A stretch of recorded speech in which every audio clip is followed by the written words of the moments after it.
Friends, ഇന്ന് നമുക്ക് സർവീസിന് വന്നിരിക്കുന്ന ഒരു ഐഫോൺ 15 Pro ആണ്. അതിൻ്റെ കംപ്ലയിൻറ്റ് ഡെഡാണ്. നമ്മൾ ചാർജ് കണക്ട് ചെയ്ത് ചെക്ക് ചെയ്തപ്പോഴും ചാർജിങ് ആംബിയറോ കാര്യങ്ങളോ ഒന്നും തന്നെ എടുക്കുന്നില്ല. പിന്നെ അതേപോലെ മദർ ബോർഡ് വേറെ റിപ്പയറോ കാര്യങ്ങളോ ഒന്നും തന്നെ ചെയ്തിട്ടില്ല. ബോർഡിൻ്റെ കണ്ടീഷൻ നോക്കുമ്പോൾ ബോർഡ് ഫുൾ ഷോട്ട് ആയിട്ടാണ് കാണിക്കുന്നത്. പിന്നെ അതേപോലെ തന്നെ നമ്മൾ ബാറ്ററി കണക്ടറിൽ ചെക്ക് ചെയ്തപ്പോഴും ഫുൾ ഷോട്ട് തന്നെയാണ് കാണിക്കുന്നത്. സ്കീമാറ്റിക്സിൽ നോക്കുമ്പോൾ ചാർജിങ് സെക്ഷനിലാണ് നമുക്ക് ഷോട്ട് കാണിക്കുന്നത്. ബോർഡും കാര്യങ്ങളൊക്കെ നമ്മൾ സെപ്പറേറ്റ് ചെയ്തിട്ടുണ്ട്.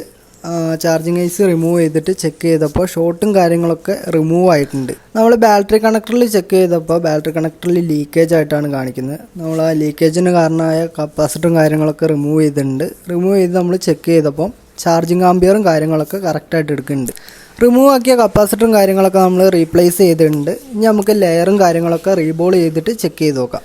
ലെയറും കാര്യങ്ങളൊക്കെ കറക്റ്റായിട്ട് ഫിക്സ് ആക്കിയിട്ടുണ്ട്. നമ്മൾ ചെക്ക് ചെയ്ത് നോക്കുമ്പോൾ ചാർജും കാര്യങ്ങളൊക്കെ എടുക്കുന്നുണ്ട്. അതേപോലെ നെറ്റ്വർക്ക്, വൈഫൈ, അങ്ങനെ എല്ലാ ഫങ്ഷൻസും നമ്മൾ ചെക്ക് ചെയ്ത് നോക്കി. എല്ലാം ഓക്കെയാണ്. വീഡിയോ ഇഷ്ടപ്പെട്ടാൽ നമ്മുടെ അക്കൗണ്ട് ഒന്ന് ഫോളോ ചെയ്യുക, സപ്പോർട്ട് ചെയ്യുക.